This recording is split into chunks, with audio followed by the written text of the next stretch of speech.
Hi, morning, everybody. Thank you so much for joining us today. It's a beautiful Wednesday morning. I hope you're all doing well.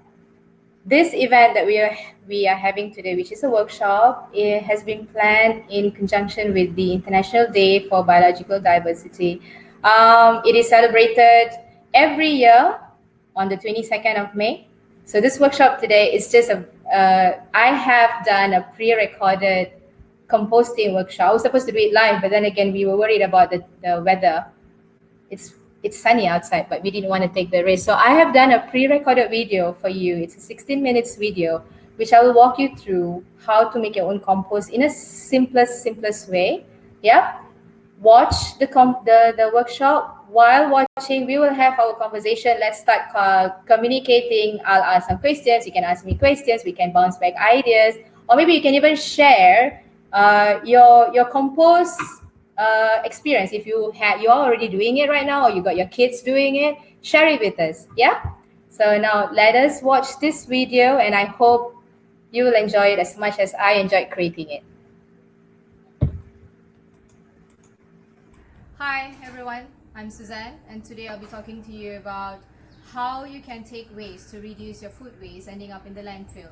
Well, annually around the world, about 1.3 billion tons of food is either lost or wasted. Now, where do they end up most of the time? They end up in the landfill. Why do you want to avoid this food waste going to landfill? When it goes to landfill, a process takes down to break down this organic matter into smaller particles. And when this process takes place, you produce a lot more methane gas. This methane gas, as you know, it is 25 times more harmful than the carbon dioxide. It is one of the most dangerous greenhouse gases, and you want to avoid that. So how you as an individual can stop this from happening right in your backyard? Whether you live in a high-rise building or in a landed property, regardless whether you have space or you don't have space at all, it's okay. You can always custom the size of your bin. Now, let me take through you the science behind composting. What is compost in the first place? This is an example of compost. This is my compost, which took place this was about 4 months it took to break down. Now, when you hold the compost, right, you know your compost is ready when it stays in place and then it crumbles very gently, and there is no smell at all. Absolutely sweet smelling compost. This is how earth smells. Now, you should take time to smell earth every now and then. So, what takes place in a composting? There are 3 stages in composting. The first one is the mesophilic microorganism, where it works in the first level to break down your organic matter. The temperature can rise up to 45 degrees Celsius, and this is where it takes from big particles, it breaks down to smaller particles. And then the second stage comes in, which is called the thermophilic stage, where the thermophilic microorganism will continue breaking down your food particles into even finer sizes, and the temperature can reach up till 60 degrees Celsius. This is where you can find your compost pit can get really hot, and you need to be able to control that temperature, because when your compost pit gets too hot, the good bacteria dies. So how to manage it, I will show it to you later part. Now, after the second stage, we go back to the mesophilic stage, where the microorganism comes back to cool down your compost pit, and this can take several months to complete. So from 20 to 45 degrees Celsius in the first stage, and then you go to your second stage where the temperature goes up to 60 degrees Celsius, and it comes down again to 20 to 45 degrees Celsius. At the end of this, a couple of months, it takes at least 3 weeks or sometimes even a year, or in some cases, if your compost pit is really huge, it may take 2 years to properly break it down in a right condition. Yep. So what are the kind of things that are needed in composting? You have to remember there are 4 components that's needed when you start composting, right? You need to have a balance of carbon, nitrogen, oxygen, and water. Without 4 of this in proper balance, you will not be able to produce a good compost. So, what is carbon and why is carbon important? I'll walk you through. Carbon is a source of energy for these microbes. Without carbon, it will not be able to work. And what is nitrogen for? Nitrogen it's like your vitamin, for your body. So nitrogen is vitamin for these microbes. they need is good combination to work together. When there is too much of carbon, for example, there is not much heat produced because there is very low nitrogen. It does not get enough nutrient for it to grow. So you need to get a balance of this. But what about water? How do you add water, and why water is really important? Now, if your compost pit is too dry, right, you need to balance it out with water. Either you add your food scrap from your kitchen, or you can add a bit of water. You sprinkle with water. How do you get oxygen into your compost pit? You aerate it. You keep on mixing your compost pit every now and then, so you fluff it up where you get the oxygen coming in. So like I said, 4 components very important: carbon, nitrogen, water, and oxygen. Now, let's get back to what is carbon and nitrogen. For a compost pit to work well, you need a good ratio of carbon and nitrogen. So you would look at 30 to 1. That's 30 carbon and 1 nitrogen, but that we are not talking about 30 buckets of carbon and 1 bucket of nitrogen. No, that is just the chemical component of this carbon and nitrogen. In practice, when you prepare your compost pit, what you need is 2 to 1 ratio, meaning 2 ratios of carbon and 1 ratio of nitrogen. What does that mean? Now, if you come close, you can see this. I'd like to introduce to you what is carbon, what is nitrogen, of course water and oxygen, you know. Now this is a very good example of carbon, rich in carbon, which you would call the brown ingredient, yeah. So you have grass clippings, date leaves, flowers, and then you also have this one. I use here the egg cartons. Now you can put newspaper, your hay, or even hair, and it's a good source of carbon. Now if you move here, this is where your source of nitrogen comes from. Your fruit peels, your vegetable, your tea bag, and fresh garden clippings, your eggshells, yeah, your eggshells, and then anything at all that is already rotten, all while cooking, right? So what I do is that when I'm in the kitchen, when I cook, I put aside a container where whatever that I chop and I don't want, I put it into that container, and then at the end of the day, I come to my compost pile and I add this on. Now, what is this? This is soil, which you will also need to create your compost pile. This is also a brown ingredient. You will call it a brown ingredient. Okay, so like I said, it is really important to have this carbon and nitrogen ratio, which is 2 to 1, or sometimes you can even use 3 to 1. It's entirely up to you. And instinct is really important. If you look at your compost pit and you see that, you know, it's a little dry, you add a lot more of this. And if it's too wet, you add more of the brown ingredient. Okay, now question comes, what if I live in a high-rise building? I don't have a balcony, I do not have space, and it might get smelly. When you do compost in the right way, you will not get any smell at all. You are able to control that stinky smell that comes out of your compost bin based on the ingredient that you add. I'd like first to show you today's workshop. I'd like to show you in a small confined space how you can actually start your own composting. Yeah, so what we have here, I've chosen this pot. This is a really cheap DIY way to start creating your own compost pit. Now, what you need is this hole here. This hole in here is really important for aeration. You want the air and liquid to flow in and out. Yep, which is very, very important. Now, before starting, you would actually need to create a compost bed. How do you create a compost bed? You take a mixture of twigs, date leaves, and coconut husk, and arrange it at the bottom of the bed, your compost bed, yeah, to create this. Now, this is how it would look like. Add a little bit more. Now, this will create a good bed, and you would add a little bit of soil, right? A nice layer of soil, about 2 inches. You add that. Press it as you go because your base has to be really strong. Yeah. Cover it. Now, the first layer you want to put is your green ingredient. It's very important for you to put your green ingredient in layers, and you must remember that your green ingredients has to be in smaller clippings. You want to tear it into smaller pieces so that you will increase the space area for the microbes to further break down. You don't want this plastic though. Yeah, so you remove it. Yeah, so break it down. The smaller the food waste scrap from your kitchen is, the better, the faster you would get your compost, because the microbes then don't need to work really hard to break down this organic matter. Yeah, so you put this, a good layer.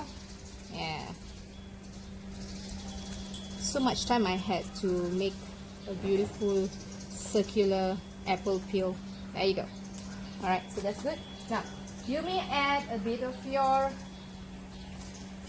garden clipping. Now you may say that this could be a brown ingredient, but actually this is what you call a green ingredient, because they are still green and they have not lost their nitrogen content in it. Okay, you can add your eggshells. Yeah. Now this is where the next step comes in. You have to add your brown ingredient. Layer it nicely. Right. These leaves are wonderful to break down, because once they break down, this is what your plants will be eating. These are all the things your plants will be eating, the nutrients for your plant. Oh, I have plastic in here. We have to reduce that. Remove that. Now, apart from dried leaves, you can add paper. This is egg carton. Like I said again, do not put this size. You would want to tear it up into smaller pieces to increase the surface area for the microbes to be able to work. Yeah. Now that's a nice layer, and then you add your soil on top of it. Yeah. Why do we add salt? It is just to hasten the process. Remember I told you about the 3 stages: mesophilic, thermophilic, and then it goes back to mesophilic. Right. Now with that right condition, your compost will actually turn out to be really good. There you go. This is a good layer, right? Now you may ask how many layers you want to put in. I'd say when it's full, you wait for 2 weeks, right? And then it'll reduce, and then you can add on again. It's entirely up to you, because this takes months to break down anyway. So now let's create another layer of kitchen waste. Again, like I said, tear it open. Sorry, tear it into smaller pieces. Then you have this, your tea bags. I would usually just tear them. This tea bag is degradable, so it's okay, the paper.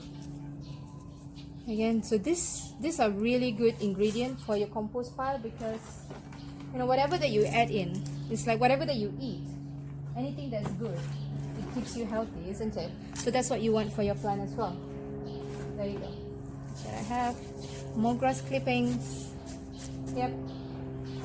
So instead of throwing this into your bin where your garbage collector will come and collect this and it ends up in the landfill, you might as well do this. It's really therapeutic.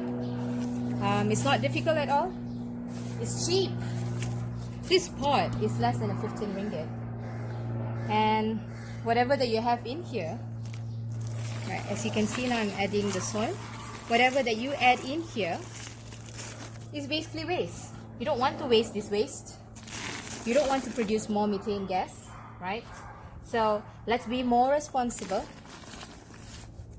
Malaysians waste a lot of food during this, MCO. A lot of food ends up in the waste bin. So what do you do with it? This is what you can do. Right, another layer of it. Okay, a good layer of coconut husk. This you can get from the nursery as well. Okay, and then done. So what you want to do is, this is just about 2 days of kitchen waste that I've put in here. This layer will reduce into half given 2 weeks. Now, you can add a bit of water, but usually I don't add water into this because our vegetable peels and fruit peels already contain a high amount of water in it. So when it degrades, it will moisten the soil. You would want to always monitor this to see the moisture content. And the next question is, where should you keep your compost bin? Now, if you have a landed property, you would want to keep it at a shaded area, not exposed to sun or rain. And if it's in a high rise, you can put it anywhere in the corner. Don't worry about the smell, because really, like I said, if you have a good ratio of carbon and nitrogen in it, you will not have that smell coming. And you can also choose to cover it. I got this one as well. So every time after doing your layers of compost, you would want to cover it, right? You do it like that, it's done. Now, I don't really mix my compost, aerate it, I just let it as it is. Because I have a space, so what I do is my compost bin is made out of wire mesh. I just leave it under a tree and I add on as I go. Yeah, but for this, you can make this compost process faster by aerating it. What do? Is this, you just use a spade, or a fork, you just mix it together gently, because you don't want to kill. You will definitely have worms in here, you'll have bugs in here. These are really important to break down your organic matter. Yep. So now, what happens at the end? What do? You know your compost is ready when it looks like this. Smells really nice, it smells sweet, and when you press it together, it comes out really smooth. Yeah. But it's okay if you don't find your compost smooth. Sometimes you might find eggshells or any organic matter that is still in its form, or maybe in a simpler form. That's part of composting. Yeah, what you can do is say just sieve it through, you can get this. But you know what, for me, it does not matter, because this is already black gold. I would just put this in my garden, and as you can see, they're all really green. Yeah, you would want you can try different ways, different kind of containers, but for me this works. If you put it in a plastic, you need to look at the temperature. The temperature might go up. The temperature might go up, or it might reduce. So you need to look at that. Yeah. So if you have any question, do drop me in the chat box. I'd like to hear from you, and I hope you enjoyed this workshop as much as I did. Thank you. Hi everyone. I hope you had fun watching that. I was busy typing answers to you. Okay, now let's see. We can go back to this conversation again, discussion. Ned has asked, you mentioned your compost pile at the garden using wire mesh. Do I have to cover it? Yes, I do cover it. Simply because I just don't want to invite rodents or any other pests coming in, but also to protect it from rain. Just have to have a cover. It's okay for the water to go into the pile, but you have to remember to add on more browns when you see your pile is too wet. Adeline has asked, can it be done without coconut husk?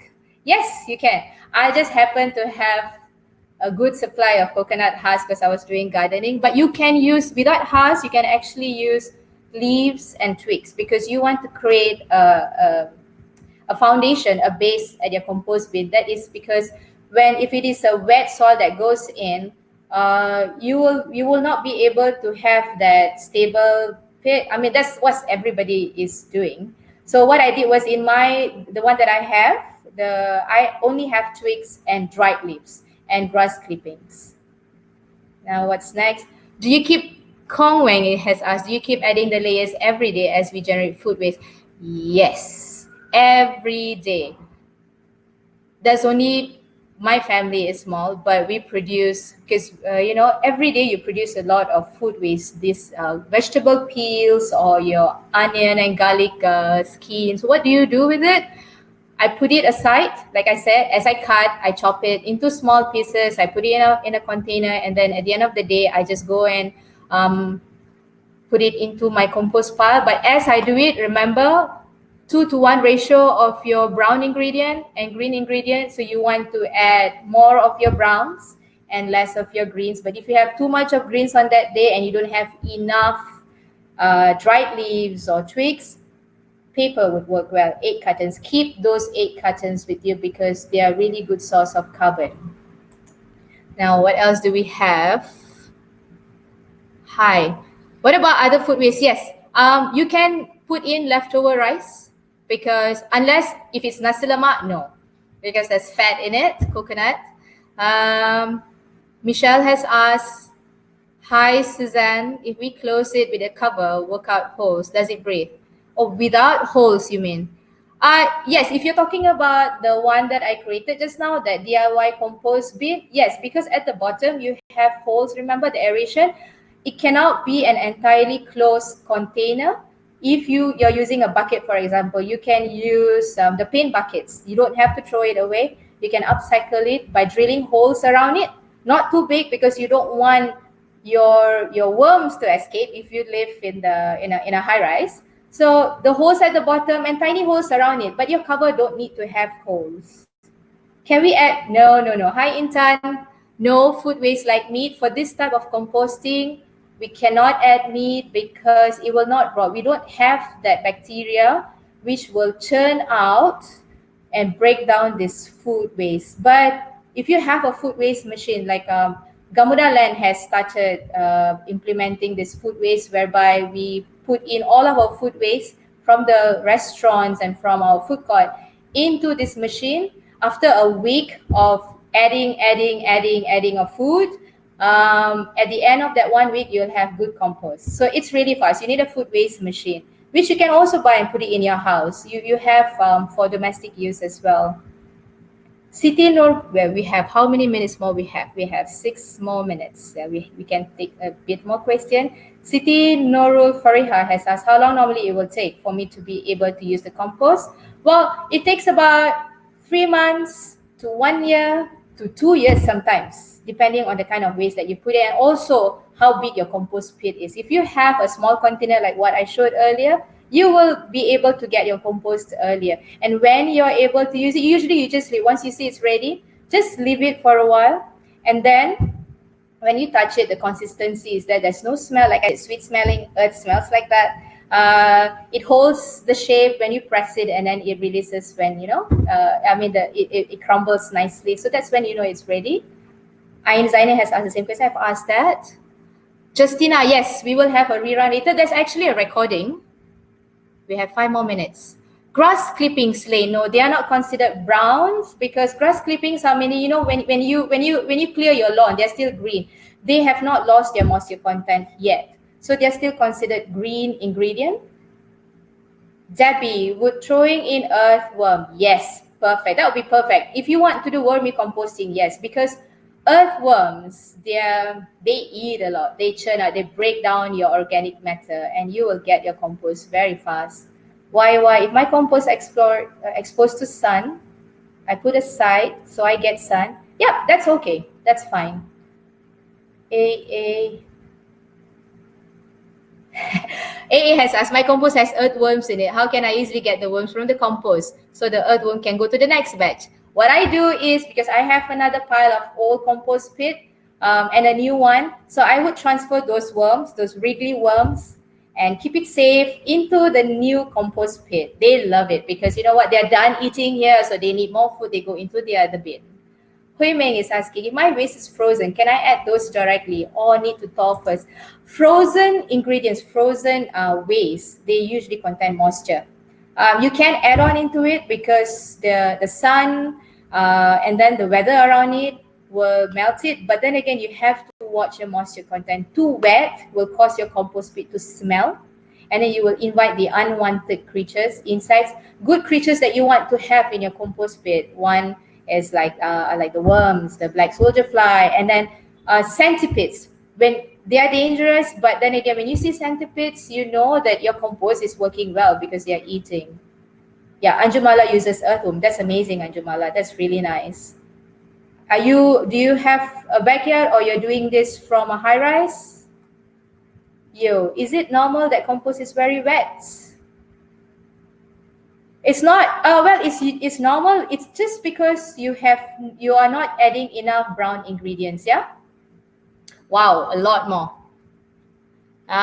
Okay. You know what? We have 3 more minutes left. Let's just give 1 more minute before we go to the next one. Plenty.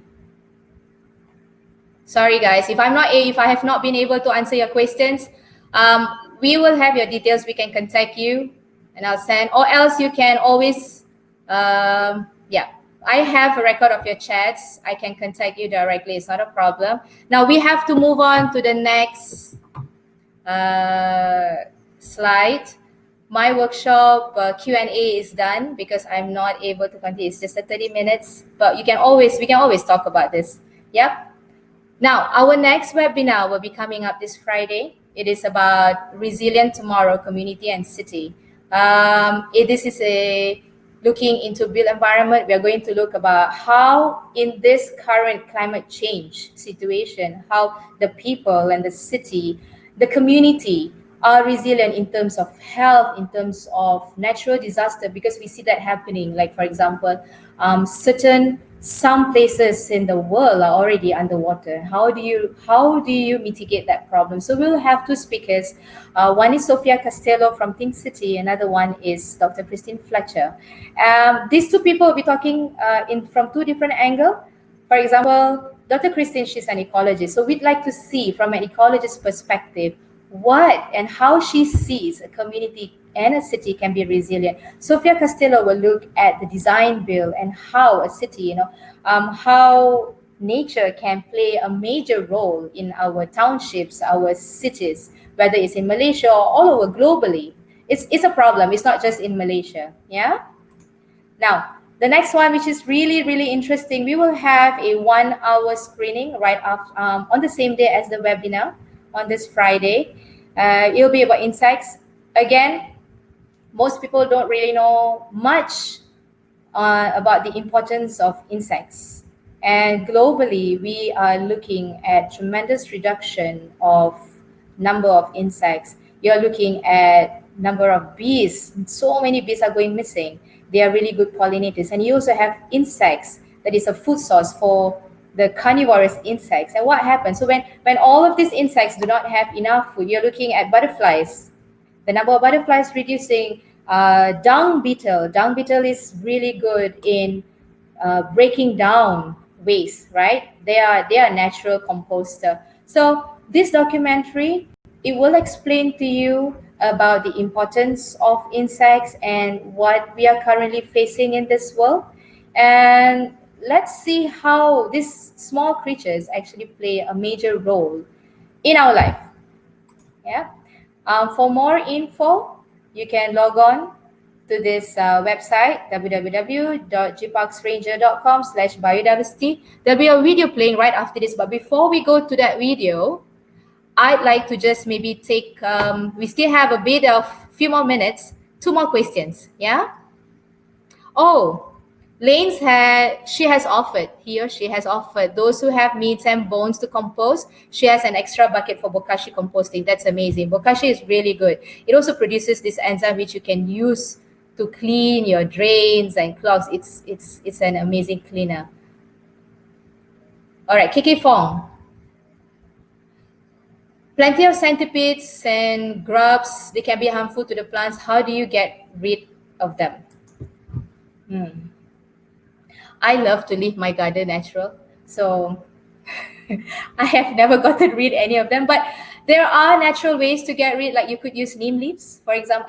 Neem oil, diluted neem oil. You could use it to spray. Try looking for natural solutions rather than using pesticides. You don't want that for your plants. That's dangerous, and especially if you're eating them or if you have kids at home, you would want to avoid them. Yeah. Thank you, Sipeng. I'm glad we used it. I'm glad you enjoyed this. Adeline, can we reuse 5-liter water bottles to create compost pit? Yes, you can. That would be it's a good project for you to start. Maybe you can have a few 5-liter water bottles, because if you look at it, your 5-liter water bottles will be filled up in 3 days because you have 2-to-1 ratio, remember? Where is a good place to find egg carton? I buy my egg by the bulk, 30 in a tray. So yeah, so we have plenty of that. But then again, you can find this in any supermarket where you buy eggs. Rather than buying the ones in plastic containers, you should consider buying your eggs in egg cartons. But there are some who bring their own container. That's great. But if you are looking for a better solution, rather than taking the one with the plastic container, get the ones with egg carton. Yeah. All right. Now, I'd like to say goodbye here. Do stay on to watch the video. This video is about Gamuda Parks, and it explains about what Gamuda Parks is all about. Yeah. So we'll see you again this Friday for the webinar and the screening. And thank you so much for joining us. Goodbye.